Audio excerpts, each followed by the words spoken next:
نظم قرآنی سے. جس وقت میں نظم قرآنی کی ترکیب استعمال کر رہا ہوں اس وقت یہ بات پیش نظر ہے کہ آپ اس ترکیب سے، اس فقرے سے کسی غلط فہمی کا شکار نہیں ہو جائیں گے. میں قرآن کو نظم نہیں سمجھتا، میں قرآن کو شعر نہیں سمجھتا، لیکن میں قرآن کو نثر بھی نہیں سمجھتا. قرآن کا اسلوب نظم و نثر دونوں سے الگ ہے. ہماری دسترس میں جو علوم ادب ہیں، ہم نے زبان و ادب کو پرکھنے کے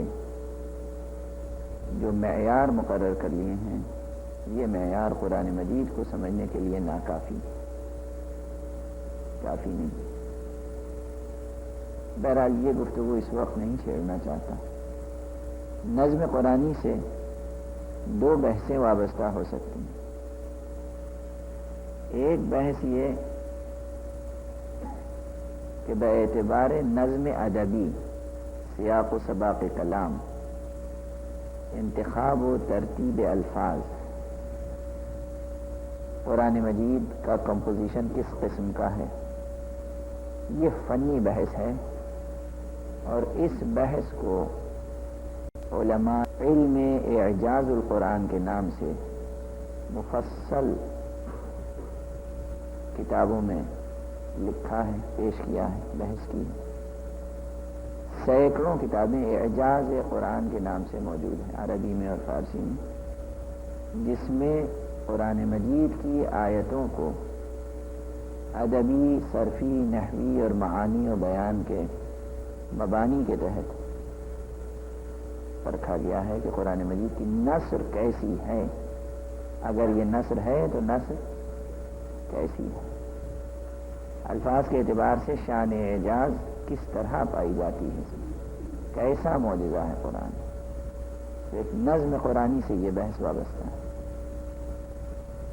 دوسری بحث جو نظم قرآنی سے وابستہ ہے وہ ترتیب آیات سے متعلق ہے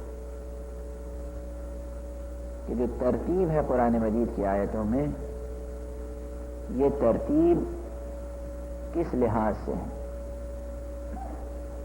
اور اس بحث کے ساتھ ایک بہت اہم بحث جڑی ہوئی ہے تحریف قرآن کی.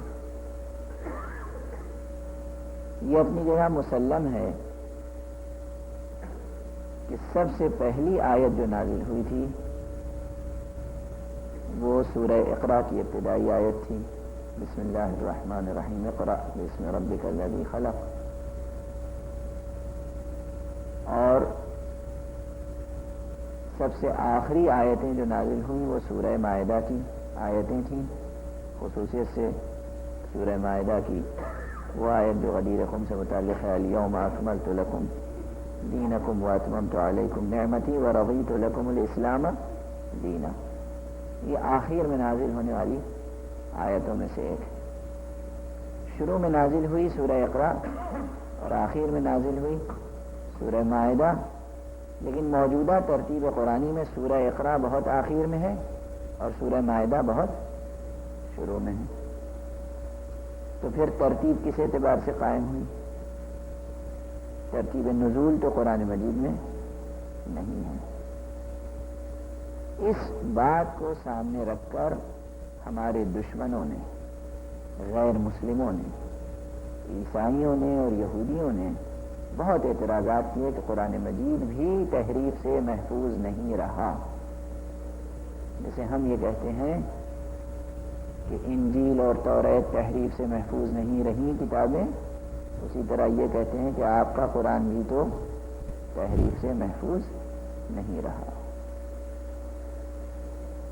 افسوس کی بات یہ ہے کہ ہمارے درمیان بھی، یعنی مسلمانوں کے درمیان بھی، بعض علماء ایسے گزرے ہیں جو تحریف کے قائل ہیں. اگرچہ جمہور علماء شیعہ، علماء امامیہ جو صف اول کے علماء ہر دور میں گزرے ہیں، مجتہدین و مراجع اعظام، ان میں سے ہر ایک اس بات کا قائل رہا ہے کہ قرآن مجید میں کوئی تحریف واقع نہیں ہوئی. قرآن مجید جس طرح نازل ہوا تھا اور جس طرح پیغمبر ختمی مرتبت صلی اللہ علیہ وآلہ وسلم نے چھوڑا، اسی طرح آج محفوظ ہے. اس میں کسی قسم کی تبدیلی نہیں ہوئی، اور یہی حق ہے، یہی برحق ہے. بر صغیر میں افسوس یہ ہے کہ بعض شیعہ افراد بھی اس شبہ تحریف میں مبتلا ہو گئے. یہ بات تھی مختصر سی، بریکٹ میں کہہ کے گزر جانا چاہتا تھا لیکن ذرا طویل ہو گئی، اور چونکہ بات مفید ہے اس لیے اگر گزارش کر دی جائے تو نامناسب بھی نہ ہوگا. ہندوستان اور پاکستان میں اکثر یہ بات سننے کو مل جاتی ہے کہ قرآن مجید میں تحریف ہوئی، اور بعض جذباتی شیعہ حضرات جن کا مطالعہ گہرا نہیں ہے اور جو سطحی معلومات رکھتے ہیں یا صرف تقریریں ان کے معلومات کا ذریعہ ہیں، اور وہ بھی وہ تقریریں جنہیں ہم جدلی تقریریں کہتے ہیں، مناظراتی تقریریں. مناظراتی تقریروں سے وہ بھی جب ڈائلاگ ہو رہا ہو، اور کبھی کبھی ایسا کہ جب مونولاگ ہو رہا ہو، ایک ہی شخص دونوں نظریات بیان کر رہا ہو، اس وقت گہرا علم حاصل نہیں ہو پاتا. یہ طے شدہ بات ہے. عام طور پر ہمارے ہاں یہ ہوتا ہے، اور اس سلسلے میں ایک بات عرض کر دوں، اپنے مسلک کو، موقف کو، اپنے طریقہ کار کو واضح کر دوں. جہاں بھی جاتا ہوں خصوصیت سے افسوس ہے کہ میرے گرد ایک حالہ شبہات و اعتراضات کا بنا دیا جاتا ہے. میرا موقف بہت واضح ہے، اور وہ یہ ہے کہ مناظرہ وہ چیز ہے جو پڑھی نہیں جاتی. مناظرہ پڑھا نہیں جاتا، مناظرہ کیا جاتا ہے. عربی گرامر میں الفاظ کو ڈھالنے کے لیے جو پیمانے مقرر ہوئے ہیں، جنہیں صیغے کہتے ہیں، ابواب کہتے ہیں، وہاں ایک باب ہے، باب مفاعلہ.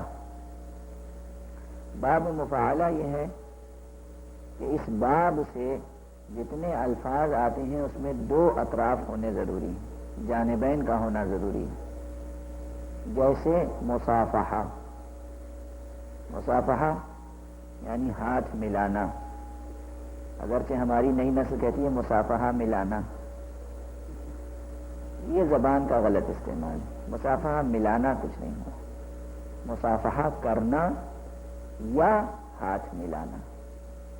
ظاہر ہے جب تک دو اطراف نہیں ہوں گے اس وقت تک ہاتھ کس سے ملائیں گے آپ؟ ہوا میں تو آپ ہاتھ ملانے سے رہیں. اور اگر کسی شخص کی عادت ہو جائے کہ وہ مصافحہ ایسے ہی کرتا رہے تو آپ اس کے بارے میں خدا کی قسم بتائیے کہ کیا رائے رکھیں گے، کیا نظریہ قائم کریں گے اس کے سلسلے میں؟ تھوڑا بہت شبہ تو آپ کو ہو ہی جائے گا. اگر میں ممبر سے اتروں اور اترنے کے بعد بس ہوا میں، فضا میں کھڑے ہو کے مصافحہ کر رہا ہوں، اور سامنے مصافحہ کرنے کے لیے کوئی تیار ہی نہیں، کوئی نہیں ہے مصافحہ کرنے والا، تو مصافحہ نہیں کہلائے گا. اسی طرح ہے مقاتلہ، قتال کرنا. جب دو آدمی لڑنے والے ہوں ایک دوسرے سے تو مقاتلہ ہے. مجادلہ اسی طرح ہے. معانقہ، معانقہ یہ ہے کہ گلے سے لگانا کسی کو، اس کی بھی وہی صورت ہے. اگر دو ہوں گے تو معانقہ ہوگا، ورنہ ہوا میں معانقہ نہیں ہوگا. اسی طرح ہے مناظرہ. مناظرہ یہ ہے کہ کوئی دو اشخاص ہیں، دونوں کے کچھ نظریات ہیں، ایک شخص اپنے نظریات بیان کر رہا ہے، اس کے مقابلے میں دوسرا شخص اپنے نظریات بیان کر رہا ہے. جب دونوں نظریے سامنے آتے ہیں تو وہ کہلاتا ہے مناظرہ. اس لیے مناظرہ کیا جاتا ہے، مناظرہ پڑھا نہیں جاتا۔ جب سامنے کوئی مد مقابل ہے ہی نہیں، کوئی مخالف نظریہ بیان کرنے والا موجود ہی نہیں ہے، تو ایک طرفہ مناظرے کے کیا معنی ہوتے ہیں؟ بہرحال میں مناظرہ پڑھتا نہیں ہوں لیکن کرتا ضرور ہوں۔ اگر واقعاً کوئی شخص ایسا ہو جو توحید میں شبہ رکھتا ہو، جو نبوت حضرت ختمی مرتبہ صلی اللہ علیہ وآلہ وسلم میں شبہ رکھتا ہوں، جو امامت ائمہ اہل بیت علیہم الصلاۃ والسلام میں شبہ رکھتا ہوں، جو مولا کائنات علی ابن ابی طالب علیہ الصلاۃ والسلام کو امام اول نہ تسلیم کرتا ہوں، خلیفہ بلا فصل نہ تسلیم کرتا ہوں، جب تک وہ قانع نہیں ہو جائے گا میں اس سے مسلسل مناظرہ کرنے کے لیے تیار ہوں۔ مناظرے کیے ہیں، کرتا رہتا ہوں، مناظرے کے لیے تیار ہوں، لیکن مسلسل مناظرہ پڑھنا اس کے کوئی معنی نہیں۔ آپ حضرات یہاں جتنے بیٹھے ہوئے مجھے یقین ہے کہ سب کے سب حضرت علی علیہ السلام کو امام اول اور خلیفہ بلا فصل تسلیم کرتے ہیں، اور جب تسلیم کرتے ہیں الحمدللہ ہمیں یہ نعمت حاصل ہے، تو پہلا سبق ہمارا مکمل ہے، اب دوسرا سبق شروع ہونا چاہیے۔ بس ہنوز روز اول است، ہمیشہ مکتب میں پہلا ہی صفحہ پڑھایا جا رہا ہے، یہ مناسب نہیں۔ امامت کے قائل ہو گئے، اب امامت کی تجلیوں کا بیان کرنا چاہیے۔ صلوات پڑھیں۔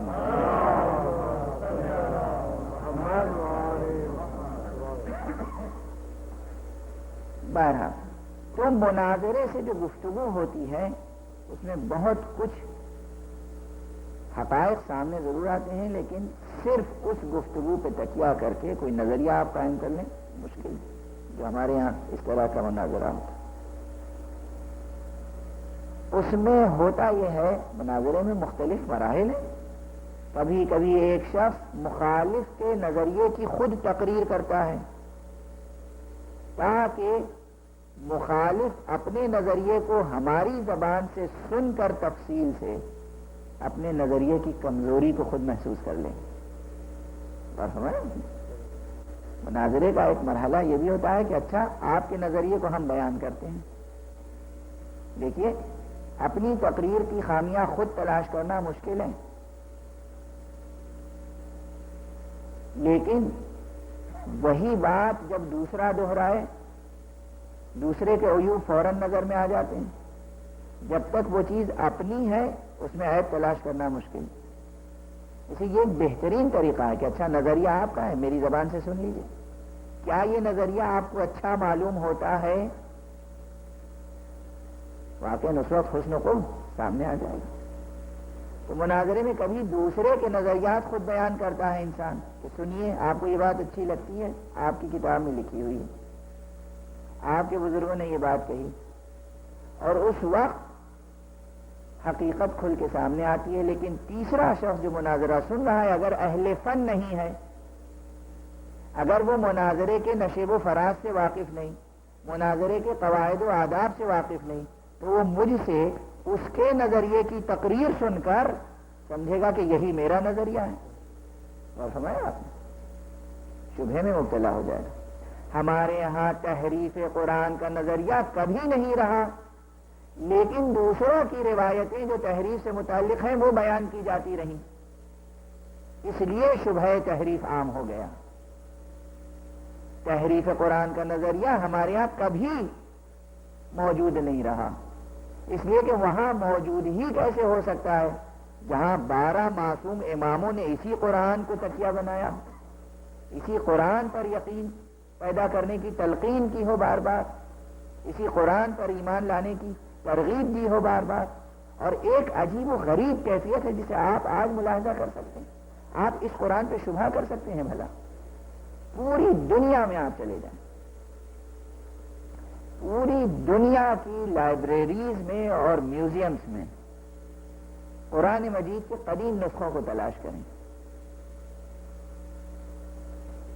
ایران میں، عربستان میں، ہندوستان میں انگلستان میں، امریکہ میں، روس کے کتب خانوں میں چلے جائیں، ماسکو کے کتب خانے میں، ترکی کے کتب خانے میں چلے جائیں، جہاں جہاں قدیم نسخے موجود ہیں جو ہاتھ سے لکھے ہوئے ہیں، یہ تمام کے تمام نسخے، قدیم ترین نسخے، سب کے سب بلا استثناء یا علی ابن ابی طالب کے ہاتھ کا لکھا ہوا قرآن ملے گا، یا حسن مجتبیٰ کے ہاتھ کا لکھا ہوا قرآن ملے گا، یا امام حسین شہید کے ہاتھ کا لکھا ہوا قرآن ملے گا، یا امام زین العابدین کے ہاتھ کی تحریر ہوگی، یا امام محمد باقر، امام جعفر صادق علیہ السلام کی تحریر ہوگی۔ ان کے علاوہ کسی غیر کا لکھا ہوا کوئی ایک صفحہ قرآن کا کہیں وجود نہیں رکھتا۔ آپ چلے جائیں، یہاں میں سال گزشتہ سرچ کر کے گیا ہوں، لائبریری آف کانگریس میں گیا تھا، 3 دن تک صرف یہی کام کرتا رہا کہ قرآن مجید کے کتنے نسخے ہیں قدیم ترین جو ہرن کی جھلی پہ لکھے ہوئے ہیں، یا اس زمانے میں جس طرح لکڑیوں پر اور پتوں پر اور پتھروں پہ لکھے جاتے تھے وہ جو قطعات قرآن مجید کے موجود ہیں، ان کو دیکھیں کہ کس سے منسوب ہیں، اور تقریباً اس ریسرچ کے بعد اس نتیجے پہ پہنچا کہ کوئی ایک نسخہ بھی کسی غیر کے نام کا موجود نہیں۔ بات سمجھا آپ نے؟ بھائی غیر اہل بیت کو اگر قرآن مجید سے دلچسپی ہوتی تو کوئی ایک صفحہ تو کہیں مل جاتا دنیا میں۔ قرآن مجید کو ہاتھ میں لے کر جان بچانے کی تدبیریں تو ضرور کی گئیں، لیکن قرآن مجید کو اپنے ہاتھوں سے لکھ کر دنیا میں پھیلانے کی تدبیریں نہیں کی گئیں۔ اور سمجھا، یہ زندہ معجزہ ہے، تاریخ کا معجزہ ہے۔ آج نسخے موجود ہیں، آپ ہندوستان چلے جائیں، دہلی میں رضا لائبریری رامپور میں، مولانا ابوالکلام آزاد لائبریری علی گڑھ میں، سالار جنگ میوزیم لائبریری حیدرآباد میں، خدا بخش اورینٹل پبلک لائبریری پٹنہ عظیم آباد میں، یا نیشنل لائبریری کلکتہ میں، یا ایشیاٹک سوسائٹی کی لائبریری کلکتہ میں، یہ وہ لائبریریاں ہیں جو دنیا کی بڑی لائبریریوں میں شمار ہوتی ہیں ریسرچ کے نقطہ نظر سے، یعنی جتنے مینوسکرپٹس وہاں موجود ہیں اتنے دنیا میں کہیں موجود نہیں ہیں۔ اس کے بعد آپ برٹش میوزیم لائبریری کو دیکھ لیں، لندن میں برٹش میوزیم کو دیکھ لیں، اس کی لائبریری کو دیکھ لیں، انڈیا آفس لائبریری کو دیکھ لیں، پیرس میں جا کے لائبریری کو دیکھ لیں، ہالینڈ میں جہاں سب سے پہلے عربی کی کتابیں اور اسلامی کتابیں چھپنا شروع ہوئیں وہاں جا کے دیکھ لیں۔ سب سے پہلا نسخہ قرآن مجید کا کب اور کہاں چھپا ہے کچھ یاد ہے، خیال ہے آپ لوگوں کو؟ دیکھیے، اس قسم کی معلومات آپ کے نوک زبان ہونی چاہیے اور آپ کے بچوں کو یہ باتیں یاد ہونی چاہیے۔ قرآن مجید سے متعلق آپ ایک سیمینار کریں، سمپوزیم کریں، کوئز کانٹیسٹ کریں بچوں کے درمیان، قرآن مجید میں کتنی آیتیں ہیں، قرآن مجید میں کتنے سورے ہیں، قرآن مجید کی آیتوں کی تعداد کے متعلق کتنے اختلافات ہیں، بصریین کیا کہتے ہیں، کوفیین کیا کہتے ہیں، قرآن مجید کا سب سے پہلا پرنٹڈ ایڈیشن کہاں سے کس پریس سے چھپا تھا، قرآن مجید کو سب سے پہلے کس نے چھپوایا تھا، ساری دنیا کی معلومات ہمارے بچوں کو ہے مگر نہیں ہے تو اسلام اور کتاب اسلام سے متعلق معلومات کتنے افسوس کی بات ہے۔ معمولی بات ہے، ساری دنیا کی معلومات ہے۔ سب سے پہلا نہ جانے کرکٹ کھلاڑی کون ہوا تھا، اور سب سے لمبا اس دنیا میں آدمی کون ہے، اور سب سے موٹا اس دنیا میں آدمی کون ہے، اور سب سے وزنی اس دنیا میں آدمی کون ہے، کتنی کتابیں ریکارڈ بک میں، کتنی انفارمیشن ورلڈ ریکارڈ میں آتی رہتی ہیں اور وہ بچوں کو یاد رہتی ہیں، اور اس سے ان کی آئی کیو ٹیسٹ کی جاتی ہے، اور اس سے ان کی معلومات اور جنرل نالج ٹیسٹ کی جاتی ہے۔ آپ قرآن مجید سے متعلق ان معلومات کو نہیں رکھتے۔ یہ بہرحال یوں ہی ایک تذکر تھا، انشاءاللہ امید ہے کہ آپ کے سینٹر میں پہل کی جائے گی اس سلسلے میں۔ صلوات پڑھیں محمد وعلیہ۔ بہرحال میں نے وہ نسخہ تلاش کیا کہ جو سب سے پہلے قرآن مجید کا نسخہ چھپا تھا، اور پھر اس کے سورسز دریافت کیے کہ کس نے چھپوائے تھے اور ان کے پاس جو نسخے مینوسکرپٹس کے آئے تھے وہ کس کے آئے تھے۔ ہر جگہ بلا استثناء میں ممبر پہ عرض کر رہا ہوں، وحدہ لا شریک کی قسم کھا کر بلا استثناء سوائے علی ابن ابی طالب کو اور کسی کا نام سامنے نہیں آیا۔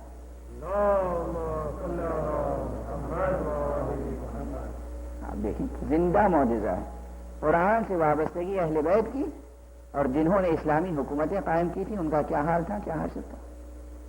وہ صرف سرحد مملکت دنیاوی بڑھانے کی فکر میں تھے. ہمارے مولا سرحد ذہن انسانی کو بڑھانے کے سلسلے میں کام کر رہے تھے. سمجھا؟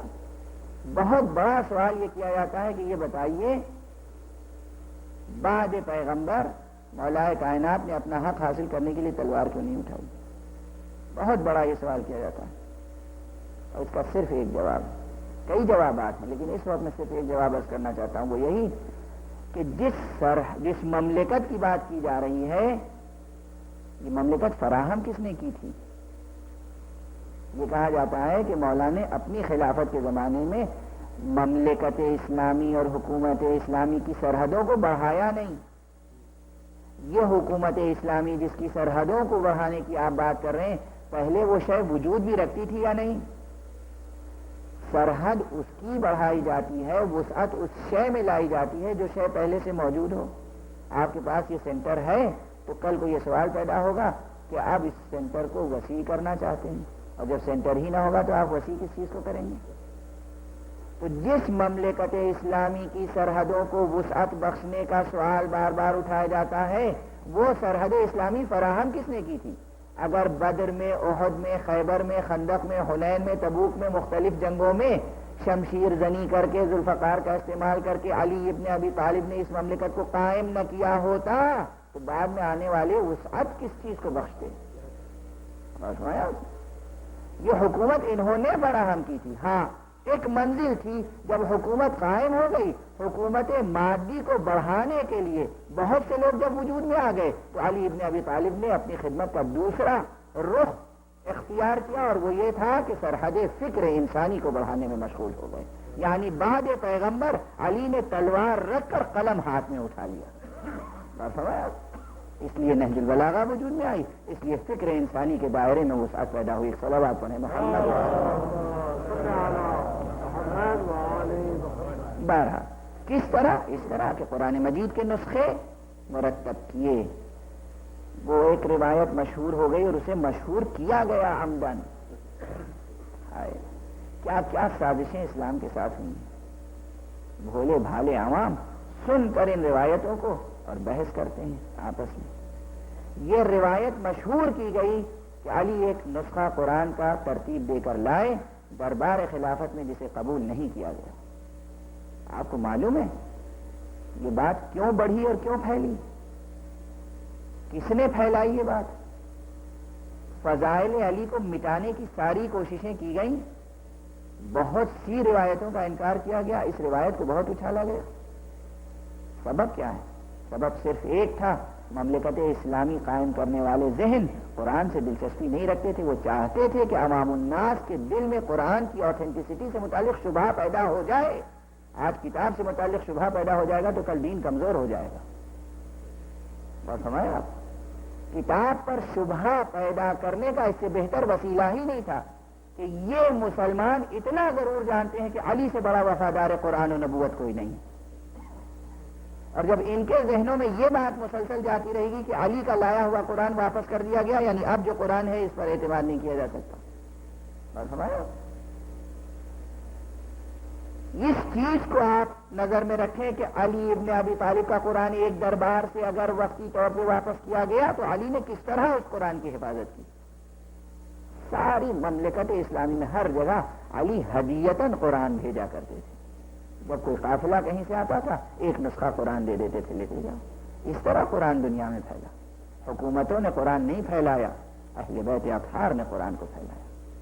اور اس لیے اس وقت جو نظم قرآنی ہے اس نظم قرآنی میں بھی کوئی شک اور شبہ وارد نہیں ہو سکتا. یہ قرآن بائے بسم اللہ سے لے کر سینے والناس تک اسی طرح محفوظ ہے جس طرح حضرت ختمی مرتبہ صلی اللہ علیہ وآلہ وسلم کے زمانے میں. 12 یہ طویل بحث ہے لیکن میں نتیجہ بحث گزارش کر رہا ہوں، صرف نتیجہ بحث. کس طرح؟ ظاہر ہے کہ اس کی بھی ایک مثال عرض کر دوں، لیکن اس سے قبل دریافت کر لوں کہ نماز کا وقت کس وقت ہے، کتنے منٹ رہ گئے؟ 12. تو ایک بحث جب چھڑ گئی ہے تو اس بحث کو انجام تک پہنچا دیا جائے کہ نظم قرآنی. میں نے عرض کیا کہ شبہ آتا کہاں سے؟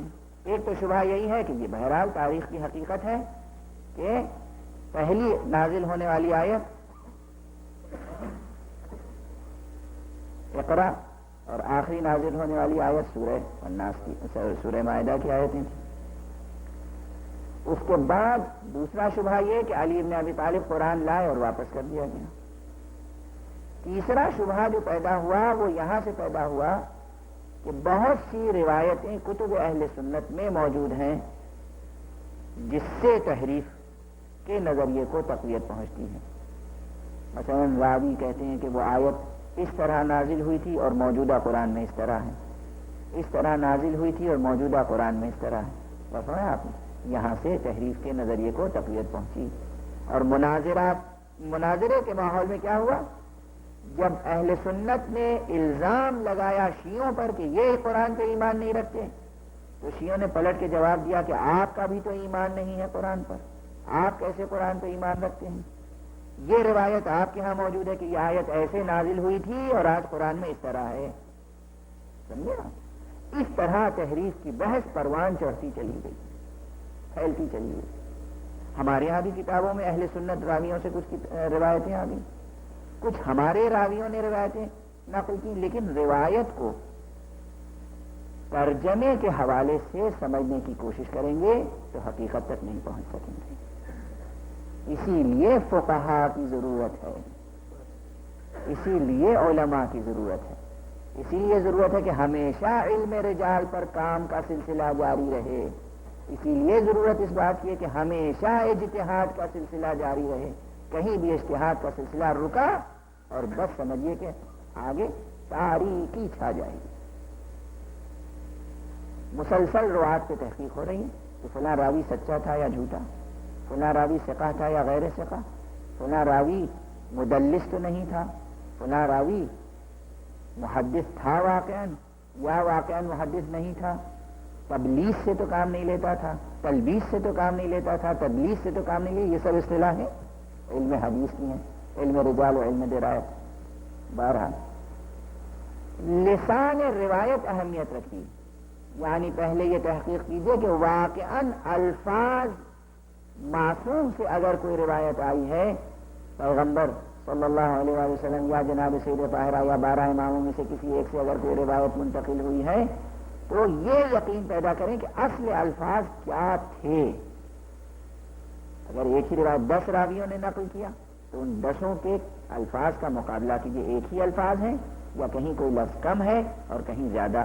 اگر لفظ کم اور زیادہ ہے تو یہ دیکھیے کہ یہ کم کیوں ہے لفظ، راوی بھول گیا یا اتنا ہی معصوم نے کہا تھا، دوسرے راوی نے اپنی طرف سے بڑھا دیا، اور اپنی طرف سے بڑھایا تو اس راوی نے وضاحت کے لیے کوئی لفظ بڑھا دیا۔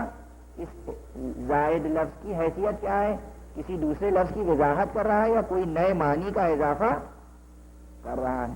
فرمایا آپ نے اس طرح الفاظ کی جب تحقیق ہوگی تو ایک نتیجے تک انسانی ذہن پہنچے گا۔ تو اب ان تمام روایتوں کی اگر آپ تحقیق کریں گے جو تحریف قرآن سے متعلق وارد ہیں کتابوں میں، مثلا یہی جو آیات عید غدیر سے متعلق ہے، یا ایھا الرسول بلغ ما انزل الیک من ربک، اس آیت کا مزاج کیا ہے؟ بعض روات اہل سنت نے اور بعض روات شیعہ نے اس پر زور دیا ہے کہ یہ آیت ہم اس طرح کچھ زبان یہ ہے روایت کا لہجہ اور اسلوب لسان روایت، کچھ راوی کہتے ہیں کہ یہ آیت اس طرح نہیں نازل ہوئی تھی جس طرح آج قرآن میں موجود ہے، بلکہ آیت اس طرح تھی کہ یا ایھا الرسول بلغ ما انزل الیک من ربک فی علی وان لم تفعل فما بلغت رسالتہ۔ فی علی کا فقرہ تھا آیت میں جو اب قرآن میں موجود نہیں ہے۔ یہ روایت کتب اہل سنت میں موجود ہے، ہم کیا کریں بتائیے؟ اگر صرف کتب شیعہ میں ہوتی تو یہ بات ہوتی کہ یہ مولائی حضرات ہیں، یہ غالی حضرات ہیں، یہ کافر حضرات ہیں، انہوں نے گڑھ کے ایک روایت اپنی کتابوں میں لکھ ڈالی۔ یہ اہل سنت روات نے ان کے راویوں نے نقل کیا کہ فی علیین کا فقرہ یہاں موجود تھا، یا جہاں صدق سے متعلق حکم ہے وہاں جناب فاطمہ زہرا سلام اللہ علیہا کا نام تھا، یہ روایتوں میں موجود ہے۔ بعض شیعہ راوی بھی اسی طرح کہتے ہیں کہ یہ آیت اس طرح نازل ہوئی تھی اور آج قرآن مجید میں اس طرح لکھی ہوئی نہیں ہے، لیکن یہ ایک بیان، یہ کیا بیان ہے کہ یہ آیت اس طرح نازل ہوئی تھی اور آج اس طرح موجود نہیں ہے۔ دوسرا بیان یہ ہے کہ مثلا حضرت عبداللہ ابن مسعود یا عبداللہ ابن جابر ابن عبداللہ انصاری، یہ روات کہتے ہیں کسی آیت سے متعلق کہ ہم زمانے پیغمبر میں اس آیت کو اس طرح پڑھا کرتے تھے لیکن اب اس طرح نہیں پڑھتے۔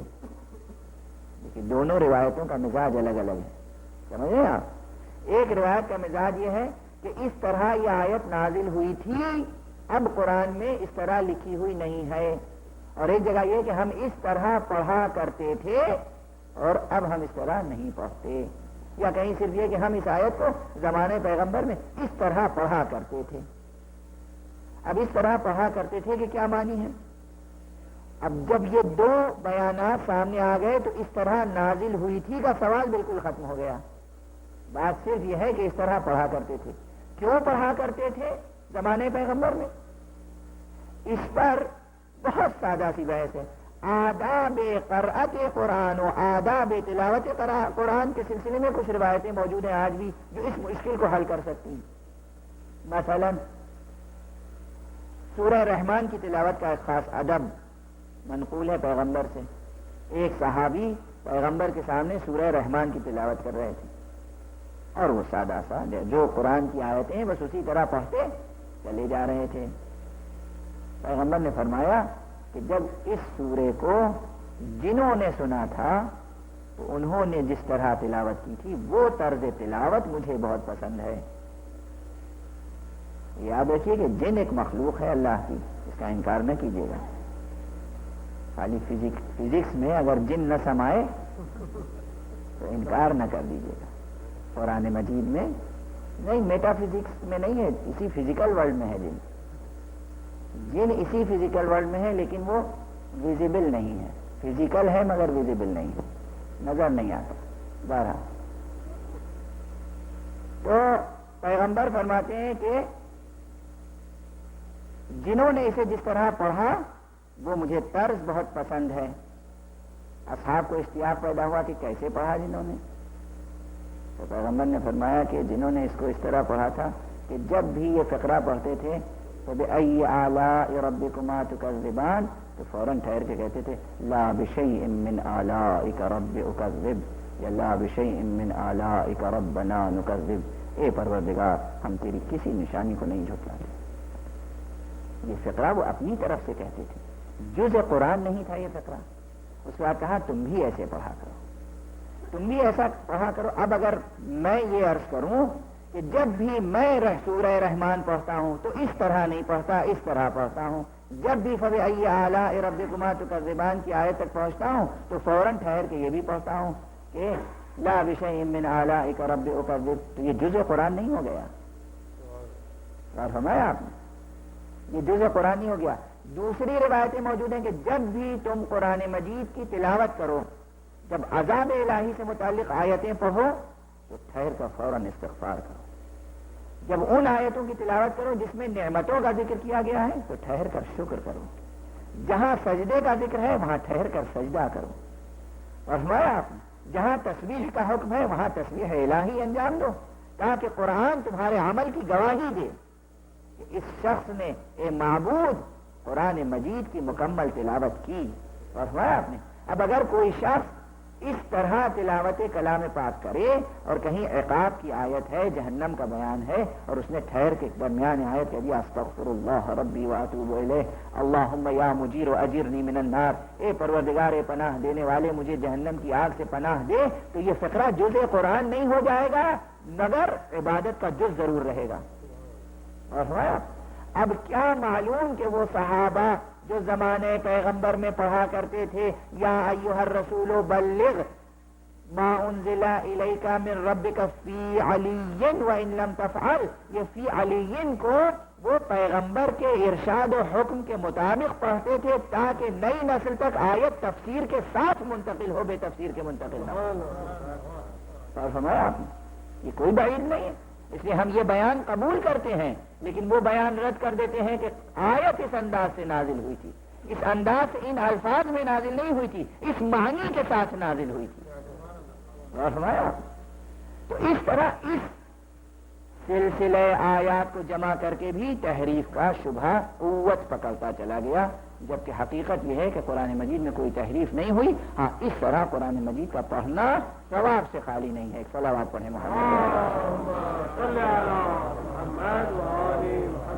بہرحال یہ ایک بہت اہم مسئلہ تھا جسے عرض کیا، اور باقی مسئلہ اس سے متعلق اب بحث چھڑ گئی ہے، تو کل تو غالباً مجلس نہیں ہے، پرسوں انشاءاللہ اس مسئلے کو مکمل کر دوں گا، اور اگر ذہن سے نکل گیا تو آپ میں سے کسی صاحب کو بھی اختیار ہے کہ وہ یاد دلا دیں مسئلہ انشاءاللہ، تاکہ یہ بحث مکمل ہو جائے تحریف قرآن سے متعلق ایک حد تک۔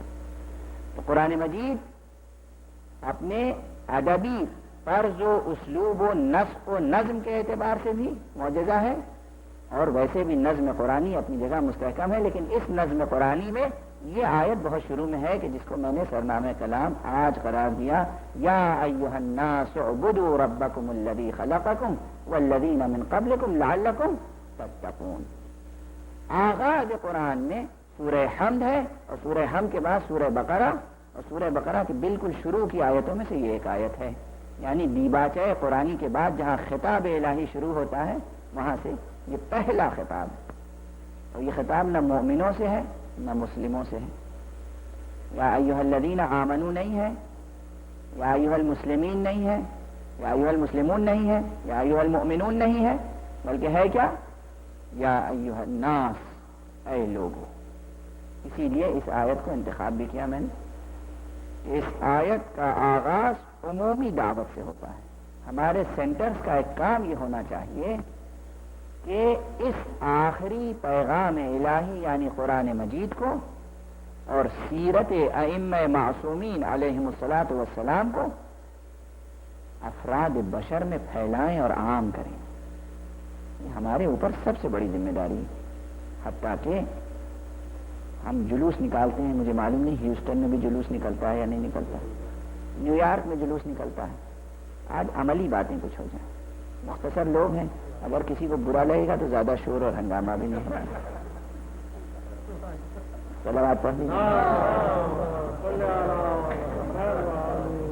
لیکن وہ زندگی کی جتنی سہولتیں بڑھتی چلی جاتی ہیں اس سے مصیبتیں بھی بڑھتی چلی جاتی ہیں۔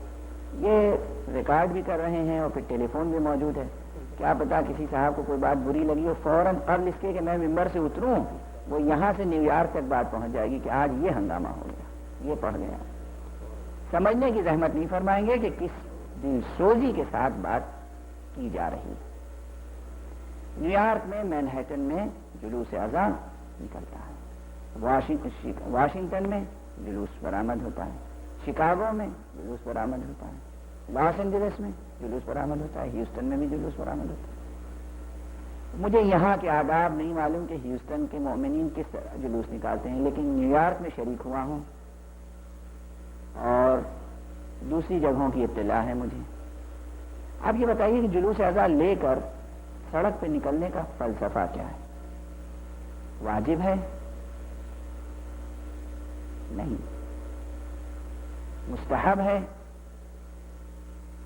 ہاں۔ کہاں لکھا ہوا ہے کہ مستحب ہے؟ قرآن مجید کی کوئی آیت ہے؟ کوئی حدیث معصوم ہے؟ جلوس اذان لے کر سڑکوں پر نکلو؟ نہیں۔ مستحب ہے، بلکہ بعض حالات میں آپ نے تو کہہ دیا واجب نہیں ہے، میں کہتا ہوں بعض حالات میں واجب ہے۔ عزاداری کا قائم کرنا عام حالات میں مستحب ہے، لیکن بعض خاص حالات میں واجب ہے۔ اگر عزاداری پر پابندی عائد کی جائے اور اگر کہیں یہ خطرہ پیدا ہو جائے کہ عزاداری مٹ جائے گی، بند ہو جائے گی، تو وہاں کتنی ہی قربانیاں کیوں نہ دینی پڑے، لیکن قربانیاں دینا واجب اور عزاداری برپا کرنا واجب ہے۔ غافل نہ ہوئیے گا اس سے۔ ہاں، اگر پابندیاں سامنے ہیں، اگر دشمن سامنے ہے، اگر اس چیز کو مٹایا جائے رسوم اعضاء کو، تو رسوم اعضاء کا قائم کرنا بلا شبہ واجب۔ اس قسم کی باتیں جب آپ لوگ کرتے ہیں نا کہ کوئی بات کہی جائے اور فوراً ان سے فتویٰ منگا دیجیے. میں زندہ فتویٰ ان سے آ کے آپ کے سامنے بیٹھا ہوا ہوں, کاغذ پہ کیا منگا دوں؟ جناب والا, ہم نے قم میں درس ہی حاصل کیا ہے, گھاس نہیں کاٹی ہے. وہاں واجب بھی نہیں ہے گھاس کاٹنا جیسا آپ کے ملک میں واجب ہے. تو اچھے اچھے گھاس ہی کاٹتے ہوئے نظر آتے ہیں. اور سمایا آپ, وہاں یہ سب آداب واداب نہیں ہے گھاس کاٹیے. وہاں گئے ہیں, پڑھیے. اور بدقسمت ہیں وہ لوگ جو وہاں سے بھی گھاس ہی کاٹ کے واپس آ جائیں. تو بہرحال صورتحال یہ عرض کر رہا ہوں کہ اس میں کسی شک و شبہ کی گنجائش نہیں. نہ نجف سے فتویٰ منگانے کی ضرورت ہے, نہ قم سے. اگر رسوم اعضاء پہ پابندی عائد ہو رہی ہے تو رسوم اعضاء کا باقی رکھنا واجب ہے, کتنی ہی بڑی قربانی دینی پڑے, یا جان کیوں نہ دینی پڑے. جی اس حد تک چاہے جان کیوں نہ دینی پڑے. دلیل پوچھیں گے آپ؟ دلیل میں یہ پوچھتا ہوں کہ حج تو واجب ہے. قیاس کا الزام نہ لگائیے گا, اس کا جواب پھر دے دوں گا, وقت تنگ ہوتا چلا جا رہا ہے. حج واجب ہے لیکن زیارت امام حسین علیہ السلام واجب نہیں ہے. ثواب بہت زیادہ ہے. ایک بار زیارت امام مظلوم کا ثواب 1,00,000 حج کے برابر. حضرت عائشہ سے روایت ہے 1,00,000 حج مقبولہ کے برابر زیارت امام حسین علیہ السلام کا ثواب ہے. لیکن مستحب ہے, واجب نہیں ہے. بالکل اسی طرح بعض حضرات کنفیوژن کا شکار ہو جاتے ہیں. بالکل اسی طرح جیسے سلام کرنا مستحب ہے, سلام نہ کرنے کی بہت مذمت ہے. حدیث میں ابخل الناس من مر علی مسلم ولم یسلم. بخیل ترین ہے وہ شخص کہ جو کسی مسلمان کے آگے سے گزر جائے اور سلام نہ کرے. اسے شقاوت کی علامت قرار دیا گیا, اسے بدخلقی کی علامت قرار دیا گیا, اسے ضعف ایمان کی علامت قرار دیا گیا, مگر واجب نہیں ہے. مستحب ہے, آداب زندگی میں سے ہے. مثال میں علماء کہتے ہیں کہ سلام کرنے کا ثواب 99 اور جواب دینے کا ثواب 1. اتنا فرق ہے. جواب دینا واجب ہے اور سلام کرنا مستحب. حج کرنا واجب ہے اور زیارت امام حسین مستحب, مگر زیارت امام حسین کا ثواب 1,00,000 حج مقبول کے برابر. اور سمجھا؟ اچھا, یہ مستحب ہے, واجب ہرگز نہیں. لیکن امام معصوم کے زمانے میں, متوکل عباسی کے زمانے میں زیارت امام حسین پہ پابندی لگا دی گئی. بڑی سے بڑی قربانیاں مانگی جاتی تھیں.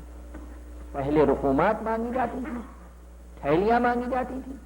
اس کے بعد یہ ہوتا تھا کہ جو زیارت کرنے کے لیے جائے گا اس کا ایک ہاتھ کاٹ دیا جائے گا, جو زیارت کرنے کے لیے جائے گا اس کا ایک پاؤں کاٹ دیا جائے گا, جو زیارت کرنے کے لیے جائے گا اس کا ایک ہاتھ اور ایک پاؤں مقابل سے کاٹ دیا جائے گا. وہی فرعون والا طریقہ. لَأُقَطِّعَنَّ أَيْدِيَكُمْ وَأَرْجُلَكُمْ مِنْ خِلَافٍ. داہنا پیر تو بایاں ہاتھ, داہنا ہاتھ تو بایاں پیر, اس طرح قطع کر دیا جائے گا. پھر یہاں تک بات پہنچی کہ زیارت کی اجازت تب دی جائے گی جب 2 ساتھ میں جائے, ایک قتل ہو اور دوسرا زیارت کے لیے جائے. یہاں تک سلسلہ رہا, مگر کسی امام نے منع نہیں کیا کہ زیارت کے لیے نہ جاؤ. جاؤ ہمارے جد مظلوم کی زیارت کے. کیا فلسفہ تھا اس میں, اب وقت نہیں ہے کہ گزارش کروں. بات سمجھا؟ 12 زیارت مستحب تھی, مگر اتنی قربانیوں کے بعد زیارت پر پابندی عائد نہیں کی. اسی طرح یہ عزاداری مستحب ہے, مگر کتنی ہی قربانیاں دینی پڑے, اگر اس پہ پابندی لگائی جائے تو اس کا قائم کرنا واجب ہو جائے گا. بات سمجھا آپ؟ لیکن سب سے بڑا کام ہے لیکن. آپ زیارت کے لیے گئے اور آداب زیارت کچھ نہ بجا لائے, فائدہ؟ ہیوسٹن سے آپ ٹکٹ لے کر عراق گئے, عراق میں مصیبتیں آج بھی ہیں, مصیبتیں جھیلی, رسک ہے جانا زیارت کے لیے. آپ خدا نخواستہ کسی مصیبت میں نہ پھنس جائیں, گرفتار نہ ہو جائیں, صدام لعین کے مصائب میں نہ گرفتار ہو جائیں, واپسی میں آپ امریکن گورنمنٹ کے نظر میں مشتبہ نہ قرار پا جائے. الا ماشاء اللہ کتنے مسائل و مشکلات ہیں، لیکن آپ جاتے ہیں، گئے، ان تمام رسک کو آپ نے قبول کیا، گئے، اور جانے کے بعد نہ غسل زیارت کیا، نہ زیارت عربی میں پڑھی، نہ زیارت وارثہ پڑھی، نہ 2 رکعت نماز پڑھی، یوں ہی گھوم کے ٹہل کے دیکھا عمارت اور چلے آئے. زیارت ہوئی نہیں. جو چیزیں وہاں بجا لانی ہیں اگر وہ بجا نہیں لائے تو زیارت نہیں ہوئی، جانا بیکار مذہبی نقطہ نظر سے. اسی طرح اگر آپ نے عزاداری کی روح کو برقرار نہیں رکھا اور آپ نے جلوس مینہٹن میں نکال لیا، ہیوسٹن میں نکال لیا، لاس اینجلس میں نکال لیا، فیڈرل بلڈنگ کے سامنے جا کے آپ نے ماتم کر لیا اور روح اعضا کو باقی نہیں رکھا تو کوئی فائدہ نہیں. روح اعضا کیا ہے؟ دیکھیے، اگر آپ کو خود اپنے محبوبین و معشوقین کا تذکرہ سننا ہے، ہمیں عشق ہے مولا سے، بلا شبہ ہمیں عشق ہونا چاہیے، اور تقاضائے محبت یہ ہے کہ ہم زیادہ سے زیادہ ذکر سنیں. لیکن اگر یہی ذکر سننا ہے اور اپنی زبان سے یہی ذکر کرتے رہنا ہے تو اتنا بڑا حال ہے، آپ ذکر کر لیتے ہیں. سڑک پہ جا کے ذکر کرنے کی کیا معنی؟ ایک خاص طریقے سے جا کے ذکر کرنے کی کیا معنی؟ اور سنایا آپ. لیکن اس ایک خاص طریقے سے جب آپ سڑک پر نکلتے ہیں تو اس کے معنی صرف یہ ہوتے ہیں کہ آپ کے پاس کوئی پیغام ہے، کوئی میسج ہے جو دوسروں تک ڈیلیور کرنا ہے، دوسروں تک پہنچانا ہے. کیا یہ کام کر رہے ہیں؟ آپ مین ہیٹن سٹی میں کھڑے ہو کر اردو یا پنجابی میں نوحہ پڑھیں، کیا معنی ہوتے ہیں؟ نوحہ پڑھیں، ضرور پڑھیں نوحہ، ماتم کریں، ضرور کریں ماتم، لیکن یہ جو ایک مجمع چلا جا رہا ہے، اتنے انسان جو گزر رہے ہیں وہاں سے، ان انسانوں کے لیے جو آپ کے پاس ایک پیغام ہے، پیغام توحید، پیغام ختم نبوت، پیغام ولایت و امامت، پیغام عدل و انصاف، پیس اور جسٹس کا جو تصور اسلام نے دیا ہے، وہ پیغام آپ کو ان تک پہنچانا ہے. اگر وہ پیغام نہیں پہنچایا تو آپ نے عزاداری کر کے کوئی بڑا فریضہ انجام نہیں دیا. اور فرمایا. بہرحال یہ درمیان میں گفتگو آ گئی، اس لیے کہ میں عرض یہ کر رہا تھا کہ ہمارے کندھوں پہ ذمہ داری یہ ہے کہ یا ایھا الناس، اس خطاب کو سمجھیں. یا ایھا الناس اعبدوا ربکم الذی خلقکم، اے لوگوں تم اس پروردگار کی عبادت کرو، اس معبود کی عبادت کرو جس نے تمہیں خلق کیا ہے. آج صرف آیت تک پہنچا ہوں، آیت کا پورا ترجمہ بھی نہیں کیا ہے. انشاءاللہ پرسوں سے گفتگو مسلسل ہوگی، لیکن یہ یاد رکھیں کہ ہم پر اور آپ پر ایک ذمہ داری ہے، اور وہ کیا ذمہ داری ہے؟ پیغام الہی کو، جو پیغام رسول بھی ہے اور پیغام امام بھی ہے. امام حسین نے کیوں سر کٹایا؟ کیوں اتنی مصیبتیں برداشت کی؟ اس لیے کہ پیغام الہی عام ہو. اب ذہن میں تسلسل سے کچھ باتیں چلی آ رہی ہیں لیکن وقت اجازت نہیں دے رہا، اس لیے گفتگو یہاں پہ منعقد کرتا ہوں. مسلسل امام حسین نے کتنے مصائب برداشت کی. اللہ اکبر، اللہ اکبر. صرف اس لیے کہ پیغام توحید کو عام کریں. کسی نے مجھ سے پوچھا تھا کہ نو کے نیزہ پر امام حسین کا سر جو تلاوت کر رہا تھا سورہ کہف کی، یہ کیوں تلاوت کر رہا تھا؟ کسی اور مقام کی تلاوت کیوں نہیں کی؟ سورہ کہف ہی کا انتخاب کیوں کیا؟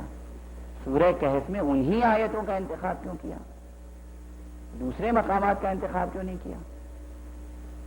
اب وقت نہیں ہے کہ عرض کروں کہ کن کن آیتوں کو ذہن انسانی تصور کر سکتا ہے کہ یہ مقام بھی ایسا تھا جو امام پڑھ سکتے تھے. ہم لوگ مصائب پڑھتے ہیں اور مصائب کے اختتام پہ کہتے ہیں وَسَيَعْلَمُ الَّذِينَ ظَلَمُوا أَيَّ مُنْقَلَبٍ يَنْقَلِبُونَ. ایک زندہ نعرہ انقلاب ہے یہ آیت، فارمولہ انقلاب کا ہے اس آیت میں، اور زندہ نعرہ انقلاب ہے یہ آیت. مگر یہ امام حسین نے نوک نظر سے تلاوت نہیں کی آیت، لیکن آیت تلاوت کر سکتے تھے. امام حسین نے وہ آیت تلاوت کی ہے کہ جو توحید باری تعالیٰ سے متعلق آیت. روح مطلب یہ ہے کہ خدا واحد کو پہچانوانا ان کا سب سے بڑا مقصد تھا. قربانی اس لیے دی تھی تاکہ توحید باری تعالیٰ باقی رہ جائے. توحید توحید توحید. انہوں نے چونکہ توحید باری تعالیٰ کو عام کرنے میں اپنی جان صرف کی تو اللہ تعالیٰ نے یہ اکرام و انعام فرمایا کہ کائنات کے ذرے ذرے کو ان کی معرفت عطا کر دی. وہ اس کی معرفت عام کرتے رہے اور یہ اس کی معرفت عام کرتے رہے، وہ ان کی معرفت عام کرتا رہا. پروردگار کا اصول ہے، تم اس کے لیے کام کرو، وہ تمہارے لیے کام کرے گا۔ ایسی معرفت عام تھی اہل بیت اطہار کی۔ بس یہ روایت آپ کی بار بار کی سنی ہوئی ہے، اور اس روایت پہ تقریر کو ختم کر رہا ہوں کہ جب روز عاشورہ قافلہ تباہ ہو گیا حسین کا، اسیر ہو گئے اہل بیت اطہار، اور یازدہم کی تاریخ آئی 11 محرم کو جب یہ قافلہ چلا ہے اور بے کجاوہ اونٹوں پہ اہل بیت بٹھائے گئے ہیں، اور جب یہ چلے ہیں تو اس طرف سے لے جائے گئے جہاں شہداء کے لاشیں برہنہ بے گور و کفن پڑے ہوئے تھے۔ پہلا رد عمل یہ ہوا کہ بیویوں نے اپنے کو اونٹوں سے گرا دیا، اور جناب سید سجاد اونٹوں کی مہار پکڑے ہوئے اس تمام منظر کو دیکھا کیے۔ جب بیویاں رو چکی، اور رو چکی کا فقرہ بس یوں ہی کہہ دیا گیا۔ روایتوں میں بھی لکھا ہے کہ کچھ دیر تک بیویاں روتی رہیں، لیکن آپ بار بار سنتے رہتے ہیں کہ رونے کون دیتا تھا؟ جب بچی حسین کی رونا چاہتی تھی تو تازیانے سے خاموش کیا جاتا تھا۔ ان بیویوں کو پھر لاشوں سے جدا کیا گیا اور اونٹوں پہ بٹھایا گیا، اور جب اونٹ چلے ہیں تو آپس میں مسلسل اپنی زبان میں کچھ گفتگو کرتے جاتے تھے۔ ایک مرتبہ جناب زینب نے حضرت سید سجاد سے کہا، اے بیٹا تم امام وقت ہو، امام وقت حیوانات کی زبان بھی سمجھتا ہے، جانوروں کی زبان بھی سمجھتا ہے، پرندوں کی زبان بھی سمجھتا ہے، یہ بتاؤ یہ اونٹ آپس میں کیا گفتگو کر رہے ہیں؟ ایک مرتبہ سید سجاد نے فرمایا، پھوپھی اماں یہ اونٹ آپس میں ایک دوسرے سے یہ کہہ رہے ہیں کہ تمہیں معلوم ہے تمہاری پیٹھ پہ کسے بٹھایا گیا ہے؟ یہ خانوادہ رسالت کی عورتیں ہیں، یہ خانوادہ رسالت کے بچے ہیں، یہ حسین مظلوم کا لٹا ہوا قافلہ ہے، اور راستہ پرخطر ہے، بڑا نشیب و فراز ہے راستے میں، سنبھل سنبھل کے قدم رکھنا، کہیں ایسا نہ ہو کہ تمہاری پیٹھ سے کوئی بچہ گر کر ہلاک ہو جائے۔ انا للہ و انا الیہ راجعون، رضا بقضائہ و تسلیما لامرہ۔ پروردگار ہمیں اعمال صالحہ کی توفیق برآمد فرما۔ مالک ہمیں قرآن مجید کے علوم اور معارف اہل بیت سے آشنا فرما دے، ہماری قوم کو، ہماری ملت کو تہذیب آل محمد میں ڈھال دے، تاکہ ہم اپنے سلطان عصر اور امام زمان کے ہم رکاب دشمنان دین سے جنگ کر سکیں۔